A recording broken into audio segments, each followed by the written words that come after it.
Tonight on News 5 Live, Tropicare confirms the layoff of 60% of its staff.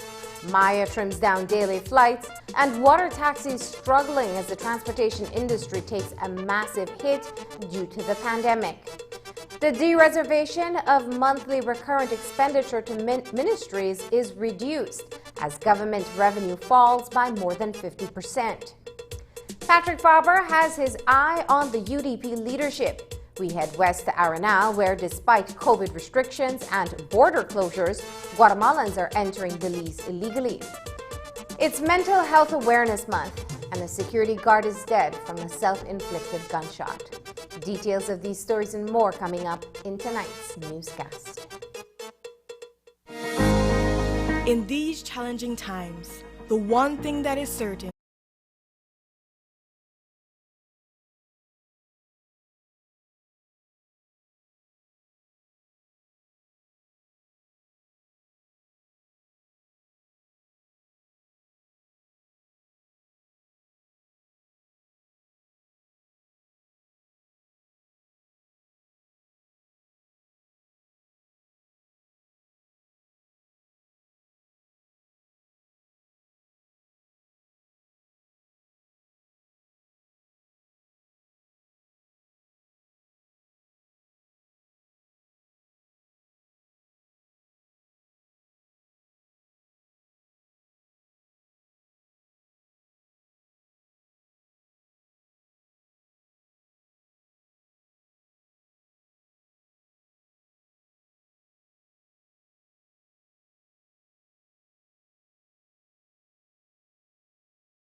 You, your family, your future.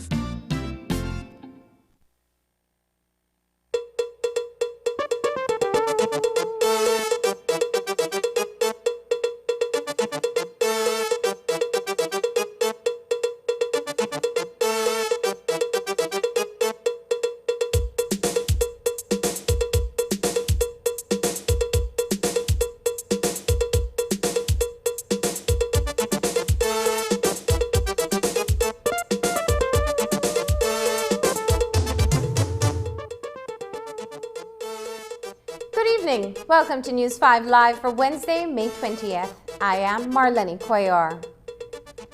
The once booming tourism industry has been hardest hit as COVID-19 continues to wreak havoc to the economy. On Tuesday night, we reported that Tropic Air is cutting staff. Today, the local airline confirmed that it has informed the Ministry of Labor that it is letting go as much as 60% of its employees. At least 200 persons, including some who've been with the company for long years. The difficult decision came after projections showed that the airline would take another 2 years to get back on its feet, even when the economy rebounds.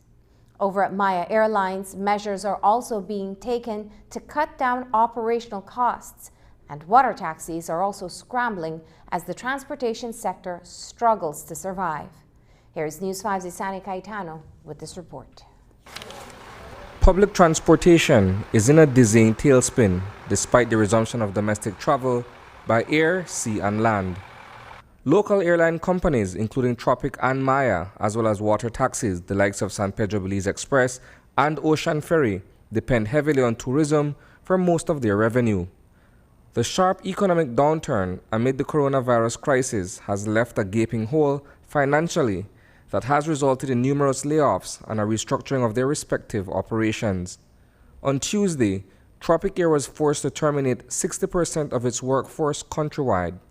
Alexander Tescum had been working with the company for almost 3 decades. I was a cargo agent, 27 years, and I get one sudden letter yesterday, man, that was devastating. When I tell you, I feel like you get stabbed in your chest. And it make you feel depressed, man. But you can't blame the company, because no money they come in, how they expect for pay you. Since March, the airline company, founded in 1979 by John Grief III, has been paying its employees $150 weekly. With its reserves quickly drying up, a letter went out on May 19th to 220 employees, informing them that they had been relieved of their duties. I went to check my email, and when I open my email, I get to see a termination letter from Tropic Air where I work, and literally that just threw off my whole day because Tropic Air was a company I enjoy working at, and like how I'm a single parent, I really depended on that job for helping me throughout my bills and other stuff that I plan. Under the most recent relaxation of regulations under the state of emergency, Belizeans are now allowed to travel across the country. Despite their newfound freedom, local flights booked by Belizean passengers only make up 3% of Tropic's operations. A majority of its revenue stream came from visitors. I don't know how I take life I go on now. Because that's something I used to. 27 years, all my life I spent back there. And I really love it. Serious. But I don't know what will happen now in the future if I will carry on. But I will survive with God. Will provide. Tescum is optimistic that the economic situation will turn around soon enough. For his former colleague in the cargo section, her reality is gloomy since she is the sole breadwinner and is raising a 3-year-old son alone. From the time we were sent home, we were getting a salary of $150 every Tuesday, whereby I use that to pay out like most of my bills and so forth. And when I get that, when everybody or me, myself, open my email and get that termination letter, it literally show off my whole day. because as for me as a single parent, it's hard, really, really hard, because I don't really have nobody where I could run to, like in the farm there. That reality is equally bleak in the water taxi sector. Today is the first day that Ocean Ferry is resuming its runs to San Pedro and Key Corker, and those scheduled departures have been cut down to 3 runs daily. We're just starting. Today is our first day at reopening. We have this COVID-19 has come and really had an impact in all our lives, economy, family. But right now we are just starting from way down. Step by step we're gonna be growing stronger, and then we're gonna be opening more runs. At the moment we only have 3 runs for Kikaka, 3 runs for San Pedro. What has business been like for you guys today since you only just reopening? Well, business is right now slow. I think nobody can say, well, they have started with the right foot. We had like 3-5 people coming back, San Pedro, Kikaka, but hopefully we're getting there. It is arguable that the layoffs at Tropic Air represent the largest number of employees in the private sector being sent home. According to Steve Schulte, Tropic's CEO, it will take roughly 2 years for the company to return to 80% of its operational capacity, notwithstanding the fact that it will need significant financial assistance in moving forward. Just a few months ago, the airline introduced a new aircraft that was set for flights outside of the country. Schulte says it is yet to make a revenue flight. Reporting for News 5, I am Isani Cayetano. The cutbacks are not exclusive to the domestic airline industry. Every sector has had to make adjustments, including telecommunications. Over at Digi, a tiered approach to cuts in salaries being implemented. General staff are taking a 15% cut, managers 20%, and heads of departments 25%. This will initially last for 3 months starting in June, but with a revision expected in August. And it is unclear whether that could then mean restoration or more cuts. Now, BTL is government-owned, so could this be a foretaste of what the public sector can expect in the future? BTL is also looking at cutbacks in other areas, including the very expensive showroom at the Marab store. The company has invested upward of $96 million in its network in recent years. For example, the fiber-to-home feature, whilst at the same time, its annual profit has already been rapidly reducing before COVID-19. The result is that the available cash had been reduced to such a low level that it has now been unable to maintain staff salaries for even a short period of time. There is also the unresolved issue of the GST payment to government of some $25 million. The economy will take many months to rebound, and so it could be many tough months before the company is back to business as usual, whatever that is now expected to be. And as you've heard, the economy continues to shrink, and with it, hundreds more join the unemployment numbers. Government is struggling with an astronomically monthly wage bill of $45 million and another $45 million in operating expenses. The Public Service Union and the Belize National Teachers Union have agreed to forego increments as part of cost-saving measures. But recurrent expenditures remain a huge problem for government. On Tuesday, the Financial Secretary, Joseph Waite, wrote to the ministries on another measure that government is taking. The monthly de-reservation, which are spread out in payments over a period of 12 months, will be reduced. A memo states, quote, effective June 1st and until further notice, de-reservation of monthly recurrent expenditure funds to ministries and departments, except for personal emoluments, will be reduced from 1/12 to 1/20 of the approved estimates, unquote. Today, the Minister of Education, Patrick Farber, chimed in on the issue. It is to cut spending even more. It is to kind of formalize and to say to ministries, this is what you have to work with. And I was one of those ministers who asked the Prime Minister, well, how is it that we're to operate? Because I think it is no secret that the income, the revenue for the government is cut. In fact, you've heard it is more than half of the income that we're not getting in these times. And how is it that we are to operate in our ministry if we don't know exactly how much monies are going to come? So what the memorandum sent from the financial secretary says is that these monies used to be disbursed in 1/12 payments, which signifies the number of months in the year. Every month you get 1/12 of the sum allocated for that particular expenditure line in your budget. Well, now it's going to be cut to 1/20th, so you'll only get 1/20th every month of what the total sum is. And that gives us an understanding of what monies exist.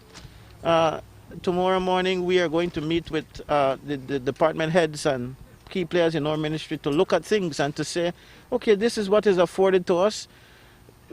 Can we, and we've asked for permission to do this, can we rejuggle things to cover those priority areas that we in the ministry believe? We have school feeding, we have school transportation, we have textbooks, we have subsidy, we have CSEC payments. All of these things are budgeted for in our feeding programs. All of these are budgeted for in our budget, but we are only going to get so much money. So we asked for that opportunity, and I suppose that other ministries will do the same. They will then sit down and prioritize where they believe that kind of spending ought to happen. The Financial Secretary also called on AOs at the ministries to ensure that the monies are spent wisely. The quantum of the savings which the cuts will yield is not known at this time, since budgets vary at the various ministries, with the Ministry of Education getting the biggest slice of the pie. Still on the economic downturn, last week Prime Minister Dean Barrow famously said that he intends to borrow and borrow to keep public officers employed.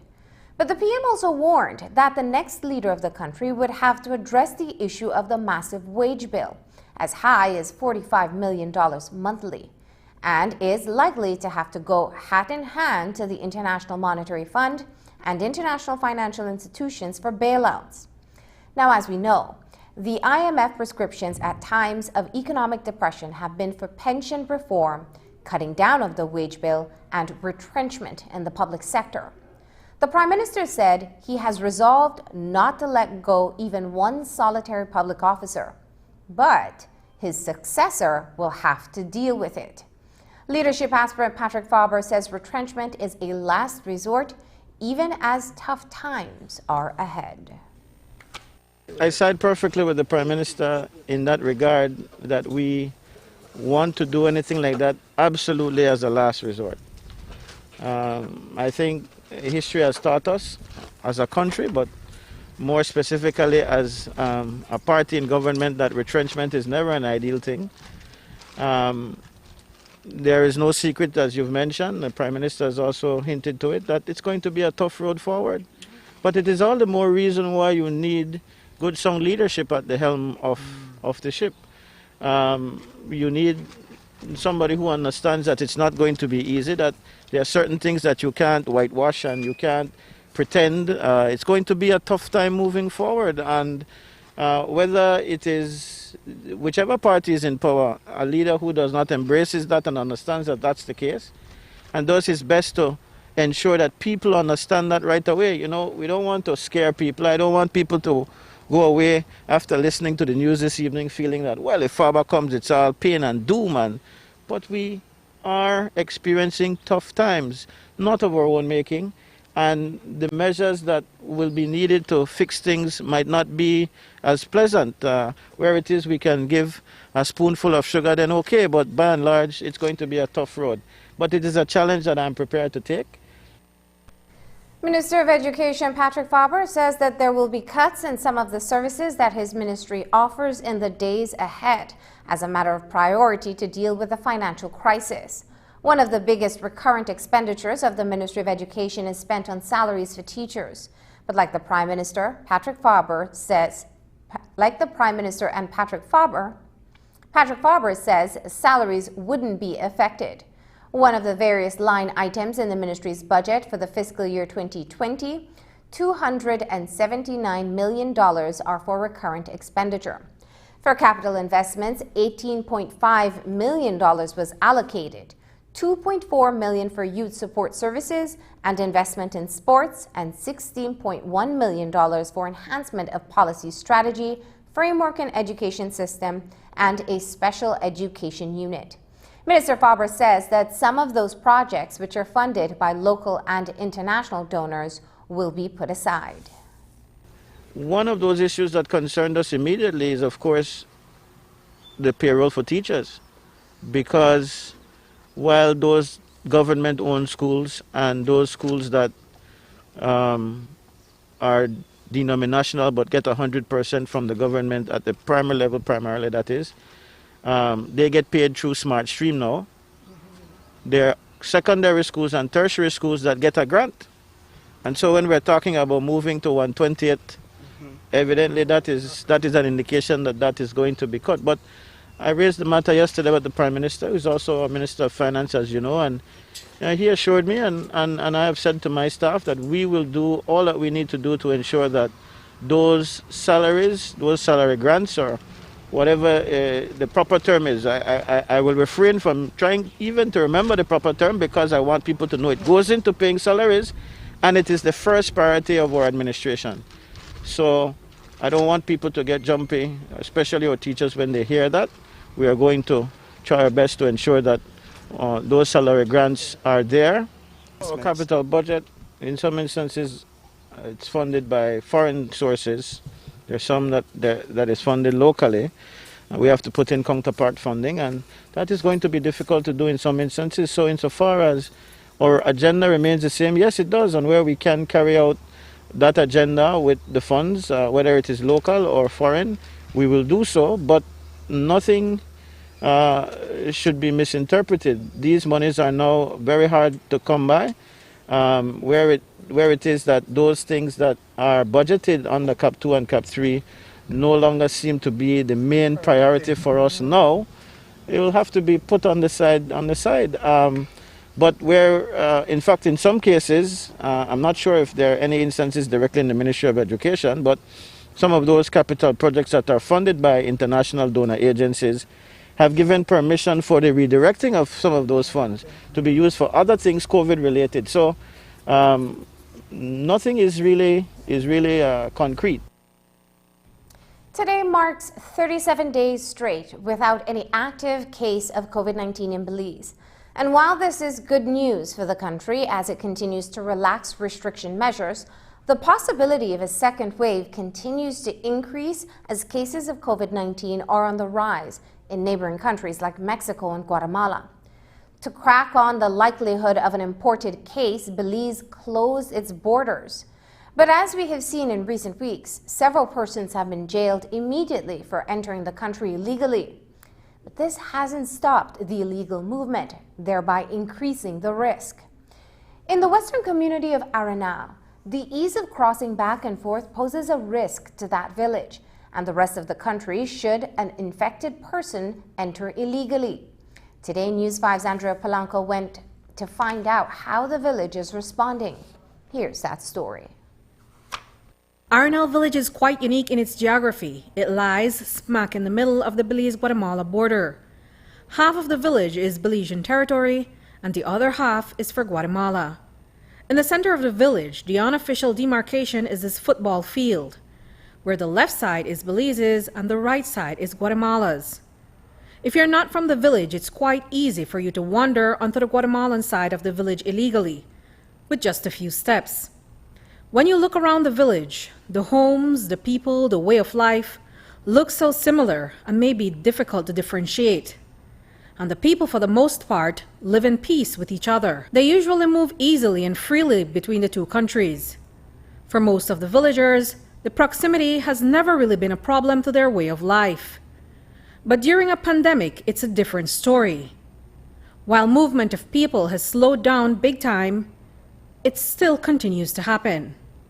And this poses a serious risk, where one infected person can reintroduce COVID-19 to Belize. But how much of a concern is this to the village leader? From 1 to 10, I can say that 10, because as you know, there are positive cases right there, right outside there. So it could be easily. That's why we are working hard in trying to educate and warn our people, no, that don't go there, don't go to buy nothing from Melchor. Well, no Belizean is going to Melchor, no. So, but it's very risky, this, no. Are your villagers here in Arenal cooperating by not Yes, going over? yes, they are doing. They are doing. So the problem right now would be the people coming over here. The people coming over here. That's it. It's quite easy to move back and forth on both sides. People cross over for different reasons. Many for job opportunities, some to visit family and friends, others to shop. And although Belize is heavily penalizing those who use illegal border crossings, and Guatemala has announced its own restrictions on the movement of its citizens, illegal crossings between the two sides haven't stopped. And with the closure of the official border point, that may have also pushed others to enter Belize illegally. Take for instance, this morning after 8, we were in the village and a few people were moving back and forth, walking across illegally from Guatemala to Belize, and Belize back into Guatemala. A bread vendor from over Guatemala was on the football field in his truck, on the Belize side, selling. According to residents, these movements are the usual way of life on a regular day, but for most, these times are anything but usual. Although there is no known active COVID-19 case in Arenal in Guatemala, there is a growing number of cases around the country where to date there are over 2,200 active cases. Chairman Sanchez says he's been working with his community to educate the villagers so that they can try to prevent this virus from getting into the country through his village. You know that the border are closed, the main entries. So, as you know, and all the Belizeans know that here in Belize a lot of persons are outside, especially from Guatemala. They work here in Belize, and now that we are okay out of this virus, so they will try to come in. It's easy here to cross from one side to other, no? And so that is one of our most preoccupation.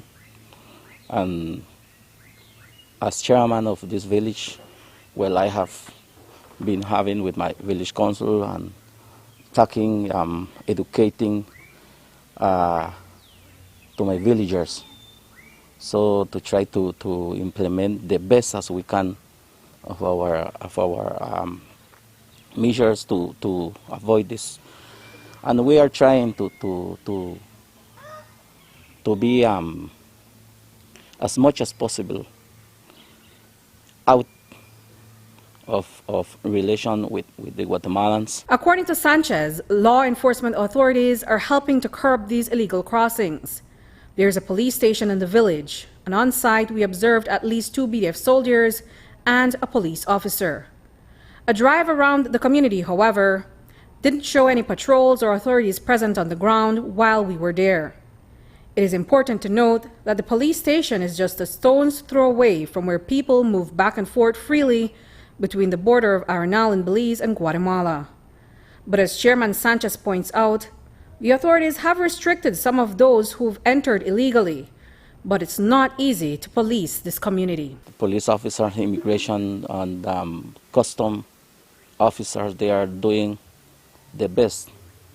They are trying to control this. But as you know, this is something of social conscious. That's the best tool, no? Because people will try to jump in any place.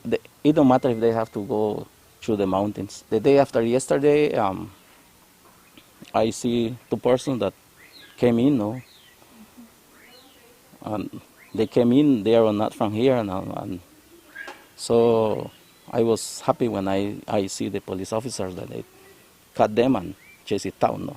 I had a report, no, that people call me that strange person, they are crossing So as I say, no, the villagers we are cooperating here, no, as the front line that we are here, no. So they call me, I call with the officers and we try to do our best, no. From what we saw this morning, the risk is still high in this community. While local leaders report that Belizeans are adhering to the law, there are Guatemalans who are still entering the country illegally. And that may continue to happen as the economic blowout from COVID-19 is taking its toll on Guatemala, which may push its people to look for opportunities outside of its borders. Reporting for News 5, I'm Andrea Polanco. There's much more news after the break, so stay tuned.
protect the weak country.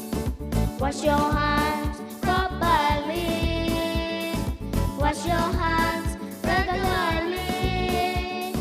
Soap and water is all you need to scrub and rub naturally.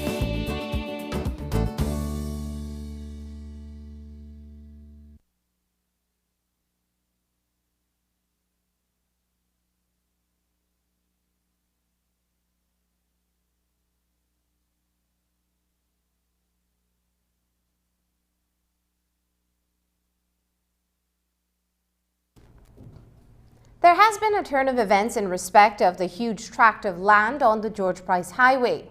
The Belmopan Land Development Corporation has come forward to claim ownership of the land being sought by residents of Cotton Tree Village and other interested parties from across the country.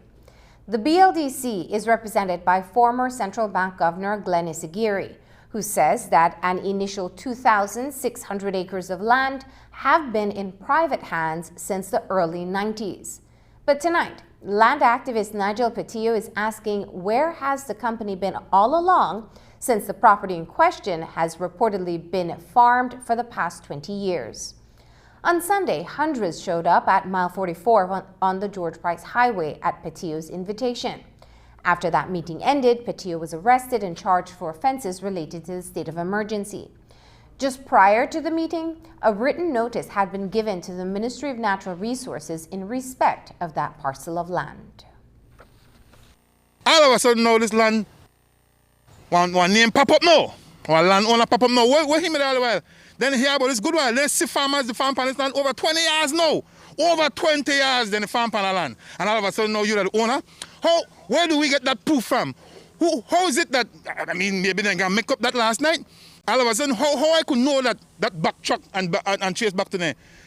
Again, the CEO of Lands, Mr. Belial, did say that the government, or at least the Lands Department, has no authority in removing people off and no private property. And that is right. That is rightly so. If I depend on your land, pal, only you could come take me off our land, or along with the assistance of the police department and the Lands Department at your request. But nobody else can come and take me off of the land there. No, don't like I just want to depend on land, but I had reasons for going up on the land there. I was trying to bring up a point where the land has been neglected. There's landlords such as adverse possession in place where you could acquire back this land and make it available for Belizeans. I'm not trying to just go around and say, take anybody land. I need to stop playing the fool. A lot of them are out there educating, some are liars, and provoke the situation. And that because I don't really care. The problem here is that the government don't really care about the grassroots people. All we are trying to do here is to make avenues available to grassroots people. Don't provoke the situation. According to Isagiri, the land in question had been tangled in the courts for a number of years, and a decision was eventually handed down in favor of Belmopan Land Development Corporation. An appeal is presently before the courts over the quantum of the settlement. But the acreage is privately held, and Isagiri says it was never under the ownership of a deceased Asian title holder. We are pretty surprised that somebody decided to target that property and the ownership. That property has been in the possession of Belmopan Land Development Corporation and its shareholders for mid to early 90s. So it's been with that company for over 25 years or more. And it's titled property. They actually held title for about 2,600 acres. And then sometime in 2003 or between 2001, I think, and 2003, there were two portions acquired by the government from that company. Those two portions, I think, amounted to about 1,500 acres thereabout. And the company was in a dispute with the government as to the settlement, the quantum of the settlement for that property, and they went to court for it. And eventually a decision and a judgment was issued in, I think it's October 2018. and the company was awarded a settlement for the portion that was acquired. My objective and intent was to establish publicly for all those concerned and who seems to have their eyes on that property, that that's a property with active ownership, and that we will protect and defend our ownership and rights in that property. How did you come to find out that indeed the property in question belongs to the Belmopan Land Development Corporation? Well, I think there was an announcement by Mr. Pitio the week before that he was going to hold a meeting at a particular location outside of Cotton Tree. Now, I know that we had this property outside there,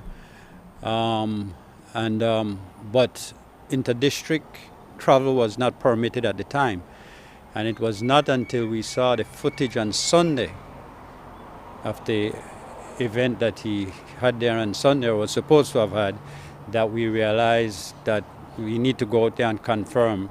And so we did that, and then we decided to make public our position and the ownership and control of that property. The Caribbean Union of Teachers on Tuesday went on the offensive, vehemently registering its concerns over the decision to hold CSEC examinations in July. The CUT says the decision to do so puts students and teachers at risk during the COVID-19 pandemic. The decision was made earlier this month by the Caribbean Examination Council. The regional body says that it had written to the registrar of CXC informing them that its members were vehemently opposed to the July exams. Among other things, students have been staying at home and have not been preparing thoroughly for the exams. While the Belize National Teachers Union supports the regional union's position, the Ministry of Education is all for holding the exams in July as opposed to September.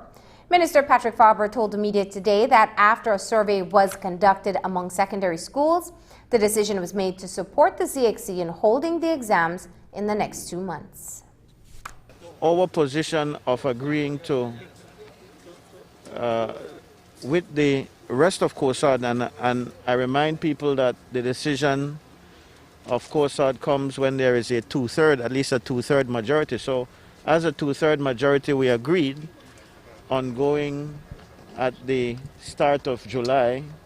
They even said that a few of the exams would probably happen in the last couple of days of June, and that we would go with that schedule. That did not come out of the sky for Belize. In fact, when we made that agreement, it was after doing a survey with the secondary schools. So I don't know, and I don't like to pick a quarrel, but the BNTU quite often pushes itself much further than it ought to. We have a situation in this country where these exams are needed. Many of our young people rely on these exams for the sake of getting their tuition scholarships, getting jobs, getting into universities and higher level institutions in this country. And the ministry is tasked with making policy and making these decisions. And without picking a quarrel with the BNTU, that is exactly what we intend to do. So for me, the larger issue of contention today is what the regional COSAD body of CARICOM is going to decide ultimately. I believe that decision was finalized sometime, but as you've heard me say, it seems that that may well be still up in the air, and I hope that we can get some resolution to that. But I will say this in terms of the July date that the majority of our member states of CARICOM agreed to. It works well for Belize given the current situation. According to Minister Faber, students and teachers should now be getting ready to sit the exams in July, even though they were not in the classrooms due to the COVID-19 pandemic. Faber says that someone fell asleep at the wheel. We have a tendency in our country to believe that when things like this happen, that we could just sit back. And that's what really I'm trying to deter. I would want everybody to still remain very focused. Even though we were, take the CSEC and Cape, for instance, there were some media houses who were saying the exams were cancelled, and we said profusely, it is not cancelled, and that people really still need to be ready. So when I hear entities saying we're not ready, it meant to me then that people slept at the wheel while we were supposed to be keeping seriously at our task of being prepared and being ready, despite the fact that we were not in the classroom. So we still have time, whether it is the beginning of July or the middle of July, the third week in July for CSEC and Cape, for us to take this very seriously and for us to prepare. And so it should be with all else that is going on. So while the CSEC exams have been rescheduled for July, the traditional pomp and circumstance associated with graduation ceremonies are not in the pipeline at this time. Most students are now to receive or pick up their completion certificates since schools have been unable to plan graduation ceremonies due to the state of emergency restrictions. But what about those graduation fees that have already been collected at the start of the school year? Minister of Education Patrick Faber says that schools should reimburse these monies because rental fees for gowns and hats and even venues will not be spent. I am pretty sure that some people saw the tribute that CNN did, and we're thinking to do something like that for the entire nation of Belize. Questions have come up, of course, about graduation fees and fees in general. And let me place on the record the ministry's position as it relates to these pending fees for the current school year. You must pay your fees where you can. I understand that there is a serious economic crunch right now, but most of our schools don't charge a monthly fee, They have an annual fee. And in order to accommodate the students and their parents, the schools break it up. Some of them break it up into monthly installments so that you can afford it. When your child does not go to school or has not gone to school over the period of the break for COVID-19, in some cases the teachers still have to be paid. If you are working in a grant-aided school, you know that the formula allows for about 70% or so of the grant monies to be used for paying the teacher. Where is the other 30% to come from if people don't pay their fees? What we will not condone are those schools that are saying $300 for graduation. No graduation ceremony is happening clearly. No cap and no gong is going to be rented. No place is going to be rented to hold a big shindig for graduation. In fact, more than likely you'll be handed your piece of paper. You're lucky if you even get it handed to you physically. It may be put in the mail or you get it later on at some point. That is what we believe it ought to be. So there should not be these ridiculous fees. And if in fact this was collected already, as some schools do from the start of the school year in September, then those monies ought to be refunded. I understand there might be minimal costs, the cost of printing the diploma, the cost of putting it in a nice jacket. That is, to me, a worthy cost still. But don't fleece the students and their parents, especially not at this time where the finances are an issue for all our Belizean families. Education Minister Patrick Faber was also asked about a timeline for the reopening of schools. In some other countries, such as in the UK and Mexico, schools have partially reopened. As to the resumption of classes in the classrooms, it is known that at the primary level, the school year ends the last week in June. So with over a month to go and there are no new cases of COVID-19, will schools reopen? Faber says that it is not likely because the ministry is in discussion with various agencies to determine the new normal to classroom settings. All is not lost in terms of this school year just yet, or at least we're not ready to make that pronouncement just yet.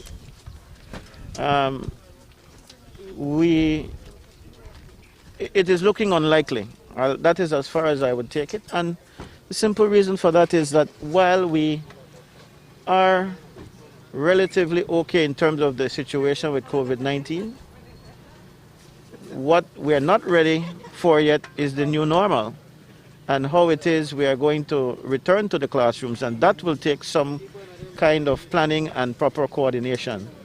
We are in the process, as we speak, of engaging with regional bodies such as CARFA and even our local health authorities to decide on what that new normal is going to be. How is it that we are going to have the kids return to class? Is it that they're going to be wearing masks? What is going to be the new protocol for sanitizing the school? How is it that they're going to sit in the classroom? Are they going to be respecting a 6 feet or a 3 feet or whatever level of social distancing, physical distancing? All of these are questions that would have to be solved. We have to have a proper protocol if we are to return, and getting everybody prepared for that before the end of the school year is looking very unlikely at this time. The Education Minister warns that students and parents and teachers should not take this time as holiday and must remain engaged. Since we have the Minister of Education on hand, the media queried about his leadership bid. Faber is one of 4 persons who've entered his name in the leadership race of the United Democratic Party. As you know, he suffered a political setback when he lost his bid to John Saldivar earlier this year in February. But Faber says he has not lost sight of his ambition to become the next Prime Minister of the country. The country is in an election year, and Faber hinted to the possibility of general elections being called down the road in 2021, as permitted by the law. But even as the political race is overshadowed by COVID-19, Faber says he is focused. I have gone on the record to say, and it remains my position, that that takes a back burner to our fighting the COVID-19. Yes, things are looking to return to as normal as we can get it after such a fight against COVID. But my position remains. As I've said, we've just put it on the back burner a little bit, but my aspiration is still to become the new leader of the UDP and, of course, by extension, to lead this country. And that's not going to fade. I don't want anybody to be confused. It's just not the top priority right now, but whenever the gong is sounded, I am ready. After the break, the repatriation process is in gear, but returning Belizeans can expect to cover quarantine costs.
The repatriation process for displaced Belizeans overseas to return home is in the making.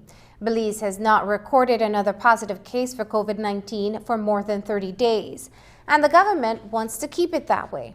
The government has set up the COVID-19 Controlled Repatriation for Displaced Belizeans Abroad website, which is being handled by the Ministry of Foreign Affairs with the guidance of the Ministry of Health and other parties. The first step is for Belizeans wanting to return home to fill out an online application found on the website. On Ask the Experts today, CEO in the Ministry of Foreign Affairs Luann Burns Martinez outlined the application entry.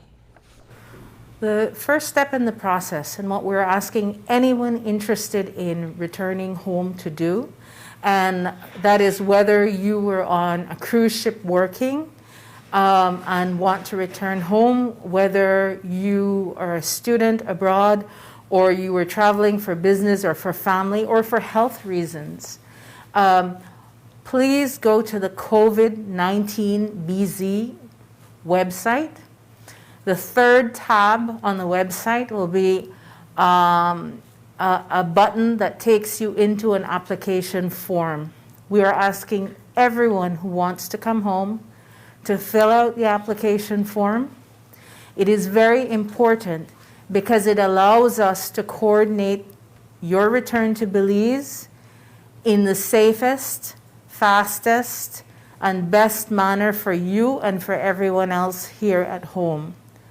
At this time, only people who have filled out the application form and are approved to return, and we're calling it a controlled return, and we're doing that because we need to ensure that it's done in a safe manner that raises the least possible health risk for those already in Belize, and that is safe or as safe as possible for those seeking to return. At this time, we want to look at those who are most in distress, those who may have economic, health,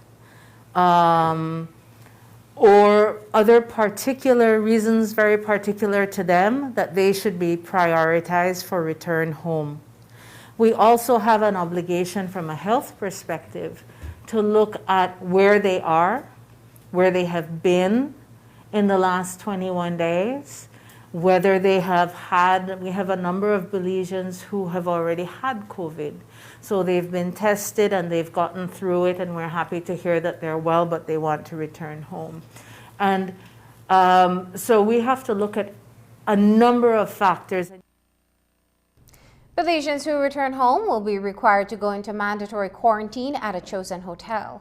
They will bear the cost of that quarantine, and according to CEO Luann Burns Martinez, the lowest price is $110, bringing the total bill for the 14-day quarantine to $1,540.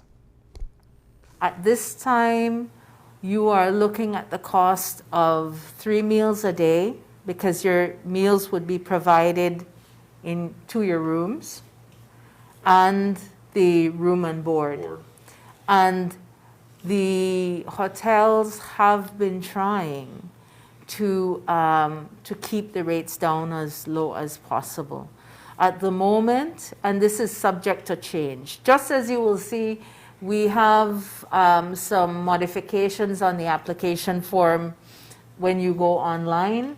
Also, some of the information is subject to change. So once we are in touch with you, we will give you the ranges available, and they generally begin at about $110 Belize a night. I think we have been consistent in indicating that that is generally the cost.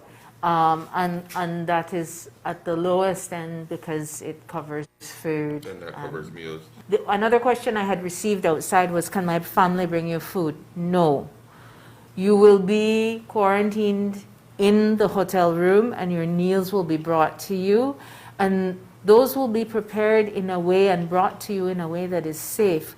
It is very difficult for us to then find the people, the extra people, to guarantee that every package that is brought into a room has been properly sanitized. And if it's not, then you're also putting at risk your own family member coming home, all of the people in the hotel who work with them. And I think that in any of the questions we ask in relation to the discomfort or the cost, we also have to think about the cost of a human life. At Foreign Affairs, it's a question that has come up a lot. People want to be repatriated and they want a flight to be put on and they want to come home with the government paying for those flights. We have a duty of care to consider the most vulnerable here first. So where we can coordinate and people are able to pay for their own way home, we will absolutely do that. According to CEO Martinez, those returning home will need to adhere to strict safety guidelines. The choice to self-quarantine will be given only to a selected few after they meet the requirements, one being if they are deemed to be chronically ill. Martinez explains. Can persons quarantine at their home if they live alone? No.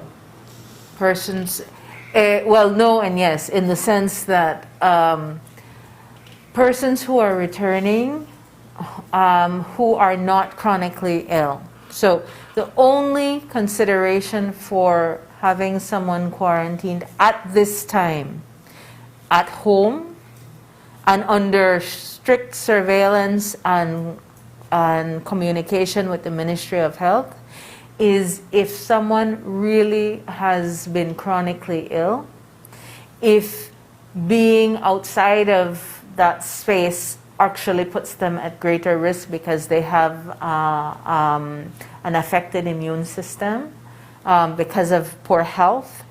And those cases are taken on a case-by-case basis, and there must be medical evidence to substantiate the request. And in those cases, absolutely, there is consideration for that. And there are very clear guidelines that are shared by the Ministry of Health about what to do and what not to do.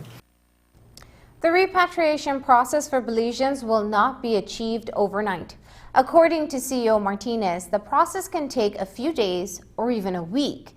Martinez is asking for Belizeans to be patient and to fully complete the application. We respond very quickly. So as soon as we get those applications in, we have a team who are reviewing and sending emails to say, we're confirming that we've actually received your application. From the process between the application and the selection of the groups who can come in, I don't think that it will be a terribly long process because we're trying to move as quickly as possible, but it's not going to be 24 hours. Expect to wait. There may be a few days. It may be a bit longer than that, depending on when we decide. It may be a week or more. I can't say at this time. To be fair, we really have to assess, and this is the reason we asked for the application, so that we can get a kind of a view of where our people are spread out over the world. What are their situations? How desperate are you? What is your condition? Are you a student who's finished and really you're in a situation where you're running out of money and can't afford to be where you are anymore? What are the current COVID numbers where you are? How are you trying to or planning to return home? Because there are different routes as well. So what are your plans? All of these things have to be considered. And do you have an idea of when the earliest flight may be? There may be a flight, but again, this is subject to review. We are aware that there is an existing repatriation flight leaving Belize with United Airways on Friday the 22nd. So people don't get alarmed. That will not be the only flight. And there may be an opportunity for a group to return on that flight. But there will be other opportunities coming up for people to return. And really we need at this time to make sure that we get this absolutely right. When we come back, a security guard dies from a self-inflicted wound during Mental Health Awareness Month.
We don't normally report on suicides, but today's shooting incident brought to light the toll that the COVID-19 pandemic may be having on persons struggling with mental health issues, even as the Mental Health Awareness Month is taking place.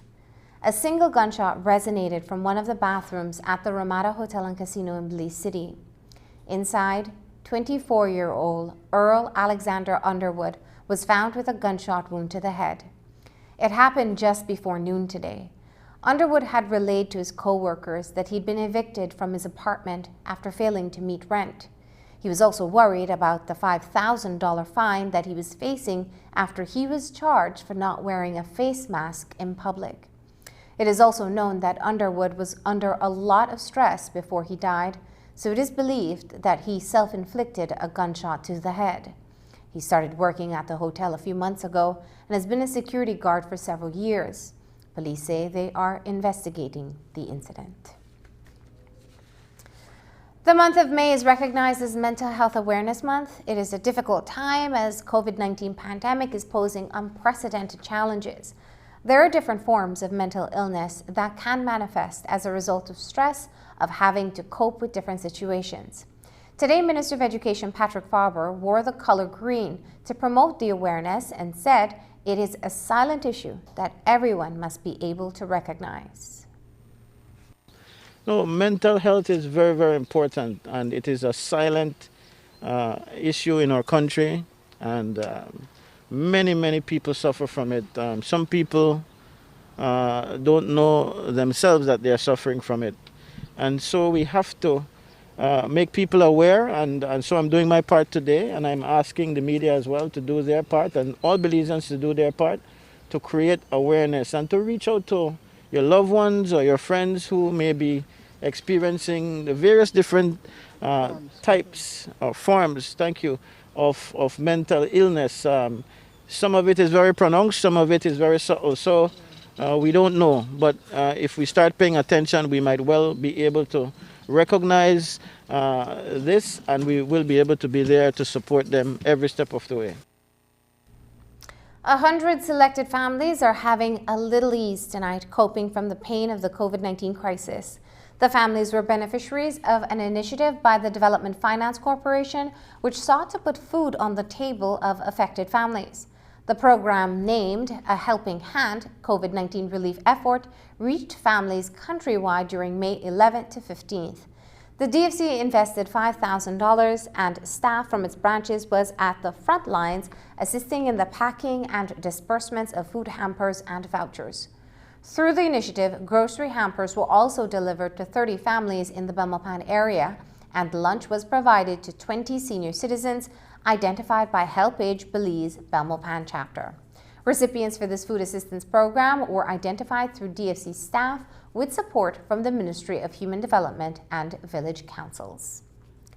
Coming up after the break, a $2.4 million facelift for the FFB bleachers in Belmopan is set to begin. Yeah, where to go on? You walk, my dog? Yeah, at the corner. Everybody has that one loyal friend. Brits, you could pick up my girl for me? Check on, check on. I could borrow your tennis. Just one credit, please. I can buy your medication.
with a global perspective. The FFB Stadium in Belmopan is getting a major facelift. The first phase of a construction project is set to begin shortly. Valued at $2.4 million, today the General Secretary of the Football Federation of Belize, Earl Jones, and Stephen Coleman of Coleman Construction signed off on the contract, which will see concrete bleachers installed at the facility. The funding is being provided by FIFA Forward Development Program. News 5's Dwayne Moody was at today's groundbreaking ceremony and files this report. Ground was broken today at the FFB Stadium in Belmopan as a symbolic gesture for work to commence on the construction of concrete bleachers at the facility. The investment will see the stadium become FIFA certified and will take into consideration persons with diverse abilities. Following a tendering process, Coleman Constructions ended up winning that bid. The work begins with Phase 1. Mr. Stephen Coleman from Coleman Construction, who won the bid to construct what they call Phase 1 of the bleachers project. Why we say Phase 1 is because this project is going to take several years to complete. We'll do the first phase, which is the bleachers on the western and the eastern side. But after that, we have other phases coming, which will entail VIP facilities, which will entail also a shed. So that will definitely take some years. And what I want to remark here is that in Belize we need to think long term. Last year we completed the pitch behind us. You could see it. The Federation invested $1 million Belize in this world-class pitch. This is one of the best there is, not only in Belize or Central America, but it is one of the best around the world. This is what FIFA refers to as the FIFA Pro pitch. And when we complete the first phase of the bleachers, it will entail access for differently abled people. We are talking about everybody will have comfortable way or seating to get there. People with wheelchair will be able to come and enjoy the facility. According to Ray Davis, the process started from December 2017 and the funding was provided through the FIFA Forward Development Program. We want facilities that are safe, functional, attractive, environmentally friendly, sustainably managed, and energy efficient. And this project that we have today, we think, fulfill all of those aims that we set for ourselves. Indeed, as the President remarked earlier, we started this journey in December 2017. And that's when we applied for the funds that were already available to the Football Federation that had not been accessed before. Minister of Sports Patrick Fabo was also present at today's groundbreaking ceremony. He spoke to the importance of the investment in the sporting facility given the COVID-19 crisis and the economic benefits to Belize. I congratulate the FFB. We thank FIFA Forward, of course, for their support for the FFB and this initiative. As has been mentioned here today, it is an investment not only in the sporting discipline of football, but also in our economy. When there is construction, there is a lot of spending and employment happening, and so for us that's a step in the positive direction, especially in this time of crisis in our country. Dwayne Moody for News 5. And that's the news. Don't forget that tonight's broadcast is available in both text and streaming video at channel5belize.com. You can also connect with us on our Facebook page at facebook.com/News5Live. I'm Marlene Cuellar. Thanks for joining us, and from all of us here at News 5, please remember to wash your hands, keep your social distance, stay safe. Good night.